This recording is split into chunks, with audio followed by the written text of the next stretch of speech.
शौर्यएजुकेशन.com पर आपका स्वागत है। नमस्कार, जय हिंद, वंदे मातरम। कैसे हैं आप सभी? मैं हूं संदीप कृष्ण पांडे और आप सभी का स्वागत करता हूं आपके अपने यूट्यूब चैनल शौर्यएजुकेशन.com पर।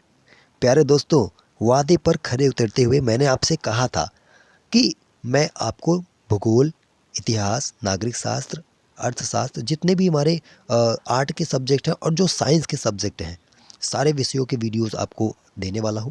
तो आज मैं कक्षा 10 के भूगोल में पहले चैप्टर, जिसका नाम है संसाधन एवं विकास, की चर्चा करेंगे। ठीक है, और इसका मैं 2 वीडियो बनाऊंगा। 2 वीडियो में पूरा का पूरा क्लास ख़त्म, यानी एक चैप्टर आपका 2 वीडियो में क्लियर। तो ये वीडियो का पहला पार्ट है। और हाँ, बिना स्किप किए वीडियो को देखेंगे तो ये गारंटी लेता हूँ कि आपके एग्ज़ाम में जितने भी क्वेश्चन आते हैं सब इनसे रिलेटेड होगा। बस केयरफुली आपको लिसन करना है, सुनना है। ठीक है, तो सबसे पहले हम सीखेंगे कि इस चैप्टर में हमें कौन कौन से टॉपिक, कौन कौन से चीज़ अध्ययन करने हैं।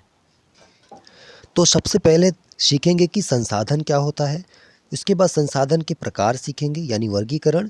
फिर संसाधनों का विकास किस तरीके से हुआ है, संसाधन नियोजन क्या होता है, और भू संसाधन क्या है, भारत में भू संसाधन का उपयोग क्या है, भू निम्नीकरण क्या है, संरक्षण उपाय क्या है, मृदा संसाधन क्या है, मृदाओं का वर्गीकरण क्या है, और मृदा अपरदन और संरक्षण के बारे में सारी चीज़ों का अध्ययन हम करने वाले हैं। ठीक है, तो चलिए हम लोग बिना समय गंवाए ना अपना क्लास को शुरू करते हैं। तो देखो, पहला जो हमारा टॉपिक है वो है संसाधन, यानी रिसोर्स। इसको इंग्लिश में क्या बोलते हैं, रिसोर्स। तो सबसे पहले सीखेंगे कि इसका डेफिनेशन यानी परिभाषा क्या होता है ना। दोस्तों, संसाधन की परिभाषा किताब के अनुसार तो आपके सामने स्क्रीन पर है। जैसे कि हमारे पर्यावरण में उपलब्ध प्रत्येक वस्तु जो हमारी आवश्यकता की पूर्ति करता है या जिसके माध्यम से हम आवश्यकता की पूर्ति कर सकते हैं, उसी को संसाधन कहा जाता है। ठीक है, परंतु अगर हम अपना परिभाषा यानी अपने द्वारा दिया गया परिभाषा सीखें तो ये होगा कि जैसे प्रकृति में प्रदत्त या प्रकृति में दिया गया वे वस्तु जो मानव की आवश्यकता की पूर्ति करता है, उसी को क्या कहते हैं, संसाधन। उदाहरण के रूप में जैसे पर्वत, पठार, चट्टान, मैदान आदि सारी चीज़ें, या फिर गिलास, pen, mobile phone, tablet, laptop, bike, वाहन, रेलगाड़ी, जितनी भी चीज़ें हैं उन्हीं को हम क्या बोलते हैं, रिसोर्स। क्यों? क्योंकि इन्हीं के माध्यम से तो हम अपनी आवश्यकताओं की पूर्ति करते हैं। एग्जाम्पल के तौर पे देखें तो जैसे बाइक हो गया तो वो हमारी आवश्यकता की पूर्ति करता है। कलम हो गया तो ये भी तो हमारे लिखने की आवश्यकता की पूर्ति करता है। ऐसे ही हमारे जीवन में बहुत प्रकार के ऐसे संसाधन जो हमारी आवश्यकता की पूर्ति करते हैं, और उन्हीं संसाधनों का अब हम क्या कर लेते हैं, वर्गीकरण यानी क्लासिफिकेशन। ठीक है, यानी संसाधन को कितने भागों में बांटकर हम पढ़ सकते हैं। तो पहला भाग अगर हम बांट के पढ़ेंगे तो वो हो जाता है उत्पत्ति के आधार पे। जब हम उत्पत्ति के आधार पे पढ़ते हैं तो संसाधन को पुनः 2 भागों में बांटा है। पहला जैव संसाधन और दूसरा अजैव संसाधन। ठीक है, तो इसकी चर्चा आगे हम करेंगे। इसके बाद दूसरा अगर प्रकार हम बांटते हैं तो ये हो जाता है समाप्यता। समाप्यता का मतलब क्या है, जैसे वर्तमान में जो चीज़ें हैं क्या वो भविष्य में भी रहेंगी, उस प्रकार के संसाधन को जब हम बांट कर पढ़ते हैं तो उसी को हम समाप्यता के आधार पे संसाधन के भाग कहते हैं। और इसमें भी हम 2 प्रकार के संसाधन पढ़ते हैं, पहला नवीकरण और दूसरा अनवीकरण। और इसी आधार पर जब हम संसाधन का वर्गीकरण करते हैं तो तीसरा वर्गीकरण होता है जिसे कहते हैं स्वामित्व के आधार पर वर्गीकरण। स्वामित्व का मतलब क्या होता है, मालिक बनना, यानी खुद जो चीज़ हम प्रयोग कर सकें। तो उसके आधार पे 3 प्रकार 4 प्रकार में बांट के पढ़ते हैं। पहला व्यक्तिगत संसाधन, दूसरा सामुदायिक संसाधन, तीसरा राष्ट्रीय संसाधन, चौथा अंतर्राष्ट्रीय संसाधन। व्यक्तिगत का मतलब जिसको इंग्लिश में हम प्राइवेट कहते हैं, यानी वो चीज़ हमारी खुद की है। उदाहरण के रूप में जैसे आपका साइकिल है तो उस पर केवल आपका ही अधिकार है। सामुदायिक यानी वो सभी लोगों के लिए प्रयोग किया जाता है। उदाहरण के रूप में जैसे हॉस्पिटल हो गया, रेलवे हो गया, है ना, और बहुत सारी चीज़ें, हॉस्पिटल, रेलवे, सरकारी बस, वो क्या है, सामुदायिक संसाधन है। क्यों? क्योंकि उस पर समस्त जन का क्या होता है, अधिकार होता है। तीसरा है राष्ट्रीय। राष्ट्रीय संसाधन का मतलब क्या, कि उस पर सरकार का अधिकार होता है। जैसे सरकार किसी चीज़ को बनाती है जनता के लिए तो उस पर केवल सरकार का अधिकार होगा। जैसे हवाई जहाज़, रेलगाड़ी, है ना, सड़क, तो ये क्या होते हैं, ये सरकार के अंडर में होते हैं। और चौथा क्या है, अंतर्राष्ट्रीय। अंतर्राष्ट्रीय मतलब जिसमें विदेशों की बात की जाती है। जैसे एक एक देश हो गया और उस पर एक सरकार का अधिकार होता है। उदाहरण के रूप में जैसे भारत है तो भारत के वर्तमान प्रधानमंत्री श्री नरेंद्र मोदी जी हैं।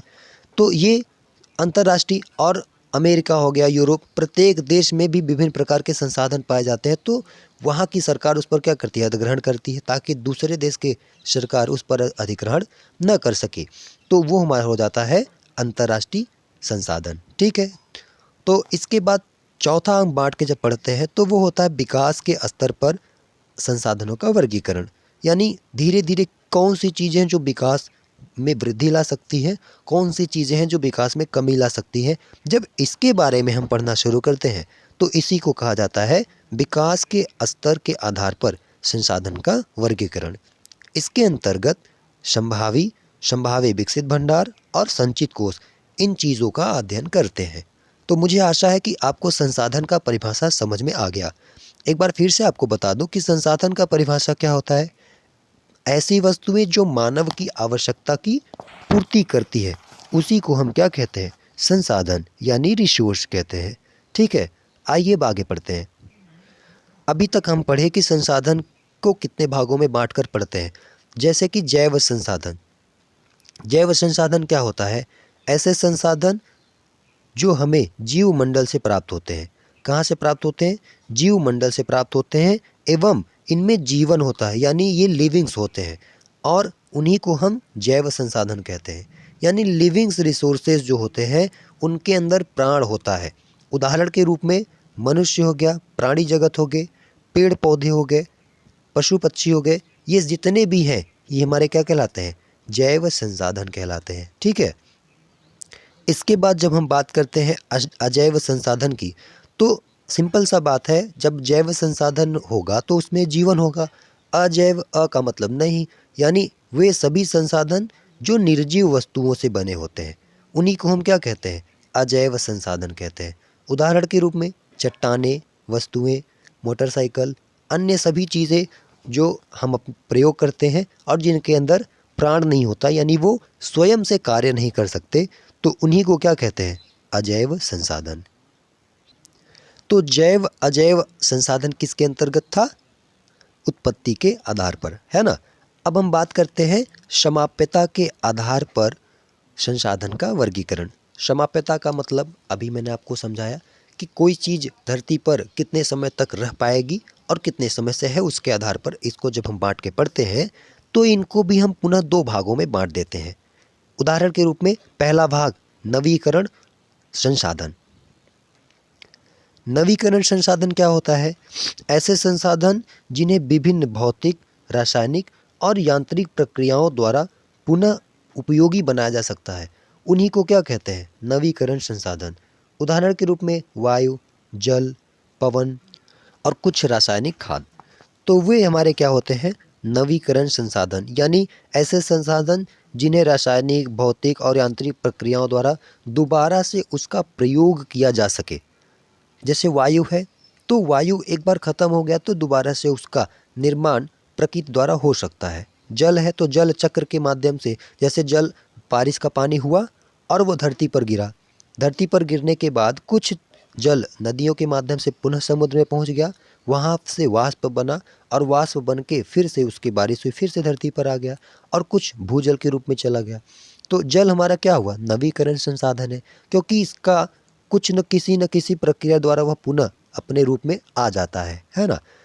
इसके बाद हम देखते हैं कि हमारा जो अनवीकरण संसाधन है उसका डेफिनेशन क्या है, उसकी परिभाषा क्या है। अनवीकरण ऐसे संसाधन जिन्हें एक बार प्रयोग में लाने पर दोबारा उन्हें प्रयोग में नहीं लाया जा सकता। कहने का मतलब, अगर उसी चीज़ को हम एक बार प्रयोग कर लें तो दोबारा से उसको हम प्रयोग में नहीं ला सकते, यानी वो खत्म हो जाएगा तो उसे हम दोबारा प्रयोग में नहीं ला सकते। ठीक है। इसका निर्माण और विकास एक लंबे भूवैज्ञानिक अंतराल में हुआ है, उन्हीं को हम क्या कहते हैं, अनवीकरण संसाधन। जैसे खनिज, कोयला, पेट्रोल, डीजल, केरोसिन, ये सारी चीज़ें जो हैं वो हमारे किस संसाधन के अंतर्गत आती हैं? अनवीकरण संसाधन के अंतर्गत आती हैं, है ना? क्योंकि अगर हम पेट्रोल का एक बार प्रयोग कर लें तो क्या हम उन्हें दोबारा प्रयोग कर सकते हैं?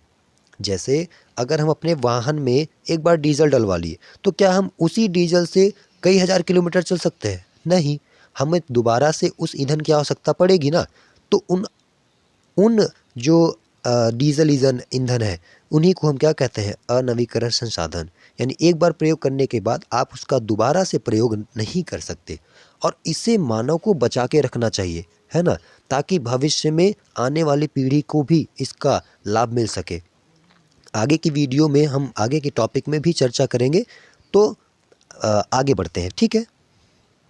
और अब सीखते हैं कि स्वामित्व के आधार पर संसाधन के वर्गीकरण।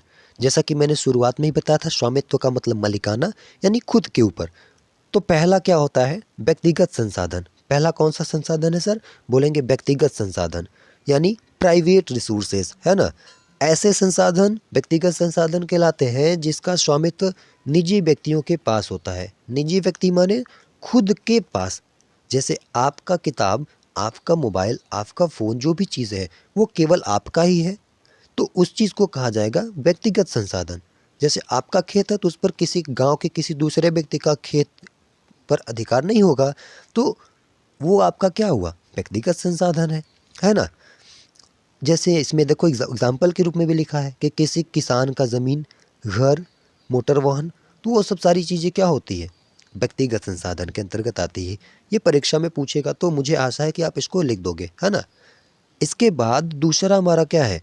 सामुदायिक। सामुदायिक का तात्पर्य मैंने शुरू में ही समझा दिया, जिसमें जन जन को मिलाकर एक संस्था की या एक प्रकार से बहुत सारे लोगों की बात की जाती है। तो ऐसे संसाधन जिनका उपयोग समुदाय के सभी लोगों द्वारा किया जाता है, जैसे पार्क हो गया, सरकारी बस अड्डे हो गए, सरकारी बस हो गए और सरकारी वॉशरूम हो गया। ये चीज़ क्या कहलाती हैं? सामुदायिक संसाधन। यानी उस पे सभी जनता का अधिकार होता है, सरकार द्वारा वो दिया गया होता है, ठीक? और मुझे आशा है कि ना आपको मैं जो चीज़ें पढ़ा रहा हूँ कि समझ में आ रहा होगा, है ना? अगर समझ में आ रहा है तो एक कमेंट ज़रूर कर देना और लाइक भी कर देना। चलिए अब तीसरा बात करते हैं कि राष्ट्रीय संसाधन क्या होता है? ऐसे संसाधन किसी प्रकार के राष्ट्र की भौगोलिक सीमा के अंदर मौजूद होते हैं। यानी जैसे हमारा भारत है और भारत का जो क्षेत्रफल है 32,87,263 वर्ग किलोमीटर, जो भारत का संसाधन है, इसके भीतर जितने भी संसाधन होंगे उस पर देश के सरकार का अधिकार होगा। उसी को हम क्या कहते हैं? राष्ट्रीय संसाधन, नेशनल रिसोर्सेज, है ना? और वो सारी संसाधन उस देश के जनताओं का अधिकार होता है, यानी जनता उसका प्रयोग कर सकती है, परंतु परंतु परंतु बिना सरकार के अनुमति के उसका प्रयोग नहीं किया जा सकता। तो मुझे पूरा विश्वास है कि आपको स्वामित्व के आधार पर संसाधन का वर्गीकरण समझ में आ गया। अब देखते हैं कि संसाधन का विकास किस तरीके से हुआ है ना? संसाधन का विकास कैसे कैसे हुआ? देखो, मानव अस्तित्व के लिए संसाधन अत्यंत महत्वपूर्ण होता है। ऐसा विश्वास किया जाता था कि प्रकृति या संसाधन प्रकृति की देन है। जो हमारा रिसोर्सेज है ना, वो नेचुरल द्वारा दिया गया है, ऐसा हम मानते थे। इसीलिए मानव द्वारा इसका अंधाधुंध उपयोग किया गया और जिसके परिणाम स्वरूप मुख्य प्रकार की समस्या उत्पन्न हो गई। देखो, संसाधन का प्रयोग अगर हम उचित मात्रा के रूप में या सही मात्रा के रूप में नहीं करेंगे तो हमें समस्याएं तो आना निश्चित बात हो गई। उदाहरण के रूप में अगर हम देखें, जैसे पहला, कुछ व्यक्तियों के लालच व संसाधनों का क्या हो जाता है? हास। जैसे कुछ लोग होते हैं, सोचते हैं मेरा फ़ायदा होगा, तो उसकी वजह से वो पूरे पर्यावरण को लाभ की जगह हानि पहुंचा देते हैं।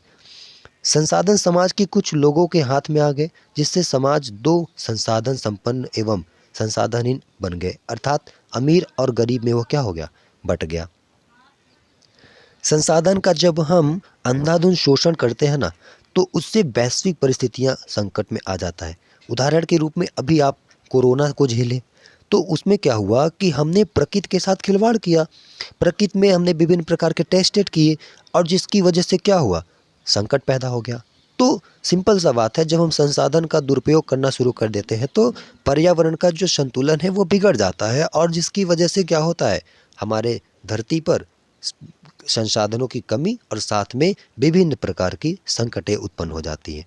जैसे देखो, भूमंडलीय तापमान, ओजोन परत का अपक्षय, पर्यावरण प्रदूषण और भूमि निम्नीकरण।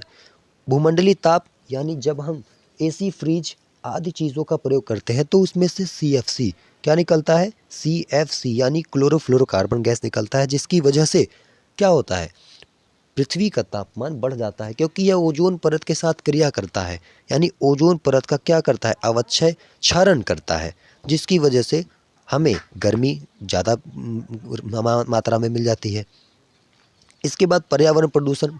हालांकि पर्यावरण प्रदूषण के लिए विभिन्न प्रकार के कारण हैं, इसके लिए अलग से टॉपिक और वीडियो की चर्चा करेंगे, है ना। इसके बाद तीसरा क्या है, चौथा, भूमि निम्नीकरण। व्हाट इज मीनिंग ऑफ निम्नीकरण?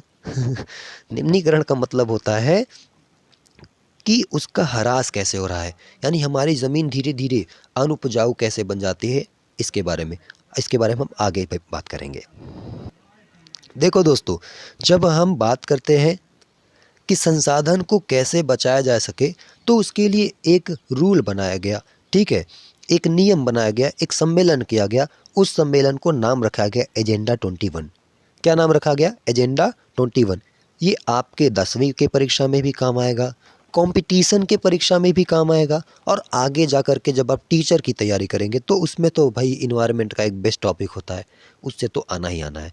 तो एजेंडा 21 क्या होता है, उसमें क्या हुआ, 1992 यानी 1992 में ब्राज़ील के शहर रियो डी जेनेरियो, ठीक है, ब्राज़ील का एक शहर है, ब्राज़ील की राजधानी ब्रासिलिया है, वहाँ पर संयुक्त राष्ट्र पर्यावरण और विकास सम्मेलन का एक बैठक हुआ, जिसमें एजेंडा 21 पारित किया गया या एक नियम बनाया गया। और इस नियम में कहा गया कि समान हितों, समाज, पारंपरिक आवश्यकताओं और सम्मिलित जिम्मेदारियों के अनुसार विश्व के सहयोग द्वारा पर्यावरणीय क्षति, गरीबी, रोगों से निपटना है ना। यानी इस एजेंडा के अंतर्गत कहा गया कि सभी देश सभी जनता को सूचित करें, बताएं कि आपको पर्यावरण क्षति को कम करना है ताकि गरीबी कम हो सके और रोगों से हम लोग निपट सके। तो 21 एजेंडा 21 का यही प्रमुख लक्ष्य है, ठीक है। एजेंडा 21 कब लाया गया या कब पारित हुआ, तो बोलेंगे 1992 यानी 1992 में। अब हम बात करते हैं संसाधन नियोजन की। नियोजन का मतलब क्या होता है कि कितना सीमित मात्रा में उसका उपयोग किया जा सके। ऐसे उपाय अथवा तकनीक जिनके द्वारा संसाधन का उचित उपयोग सुनिश्चित किया जा सकता है, और उसी को संसाधन नियोजन कहते हैं, ठीक है। अब देखते हैं कि हमारा जो भारत में संसाधन नियोजन है वो किस प्रकार है। संसाधन की मदद से समुचित विकास करने के लिए यह जरूरी है कि योजना बनाते समय टेक्नोलॉजी, कौशल और व्यक्तिगत बातों का ध्यान रखा जाना चाहिए। यानी जब हम किसी भी चीज़ का प्लान बनाते हैं तो उसमें विभिन्न प्रकार की चीज़ों का प्रयोग करना पड़ता है, ठीक। उसी प्रकार जब भारत में संसाधन नियोजन की बात की जाती है तो टेक्नोलॉजी, कौशल को इंग्लिश में क्या बोलते हैं, स्किल, उनका भी ध्यान रखा जाता है, और संस्थागत बातों का, यानी कौन सी संस्था है वो कितना प्रदूषण करेगी, अन्यथा नहीं। संसाधन नियोजन और विकास नियोजन के बीच सही तालमेल बैठाना ये सबसे ज़रूरी बात होती है। आगे की बात हम करेंगे कि संसाधन संरक्षण क्या है। दोस्तों, संसाधन संरक्षण पढ़ने से पहले आपको बता दूं कि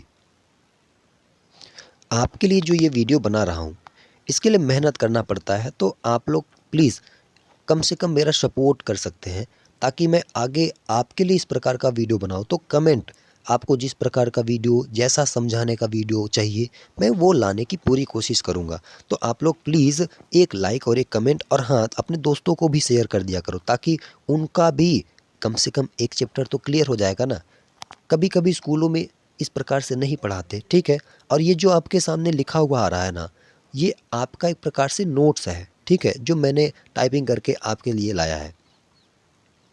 तो चलिए अब शुरू करते हैं कि संसाधन संरक्षण क्या होता है। संरक्षण संरक्षण का मतलब होता है बचाव। जब किसी चीज़ को हम बचाते हैं तो उसी को कहा जाता है संसाधन संरक्षण। संसाधनों का उचित प्रबंधन ताकि जल, भूमि और वनस्पति एवं मृदा इस प्रकार से प्रयोग करना कि भावी पीढ़ी की ज़रूरतों की आवश्यकता का ख्याल रखा जाए, उसी को क्या कहते हैं? संसाधन संरक्षण। अभी तो मैंने आपको बताया कि जब हम किसी चीज़ का प्रयोग करें तो उसका एक उचित मात्रा में प्रयोग किया जाए ताकि आने वाली पीढ़ी को भी उसका फ़ायदा लाभ मिल सके। जैसे वर्तमान में हम जल का बहुत दुरुपयोग करते हैं, उसे बचाना चाहिए ताकि आने वाली पीढ़ी उसका सेवन कर सके, उसको प्रयोग कर सके। अन्यथा आने वाली पीढ़ी हम सबको कभी माफ़ नहीं करेगी।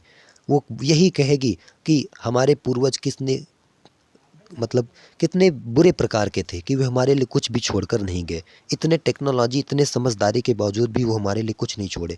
तो हम लोगों को संसाधनों का संरक्षण करना चाहिए, संसाधनों को बचाना चाहिए। तो अब हम सबसे पहले जो संसाधन में पढ़ेंगे वो पढ़ने चल रहे हैं कि भू संसाधन क्या होता है। भू संसाधन एक महत्वपूर्ण प्राकृतिक संसाधन है। सिंपल सा बात है। प्राकृतिक संसाधन किसे कहते हैं? तो कहेंगे प्रकृति द्वारा प्रदत्त ऐसे वस्तु जो मानव की आवश्यकता की पूर्ति करता है। यानी प्रकृति में हमें जो चीज़ें मिला है, प्रकृति ने हमें जो दिया है, उसे हम क्या कहते हैं? प्राकृतिक संसाधन। और ख़ास बात तो ये है कि जो प्रकृति हमें दिया है उसका कोई मूल्य नहीं लगता। यानी हम ऐसे बोल सकते हैं प्रकृति द्वारा प्रदत्त निःशुल्क ऐसी वस्तु जो मानव की आवश्यकता की पूर्ति करता है उसको हम प्राकृतिक संसाधन कहते हैं या फिर भू संसाधन कहते हैं। ठीक है। प्राकृतिक वनस्पतियाँ, वन्य जीवन, मानव जीवन, आर्थिक क्रियाएं, परिवहन और संचार व्यवस्थाएं भूमि पर ही आधारित हैं। यानी वो सब धरती पर ही सारी क्रियाकलाप होती है। ठीक। और भूमि एक सीमित संसाधन है, आपको तो पता ही है। जितना धरती है इससे ज़्यादा तो हो नहीं सकता कि हम समुद्र को सुखाकर वहाँ भी धरती बना दें। ऐसा हो सकता है क्या? नहीं हो सकता।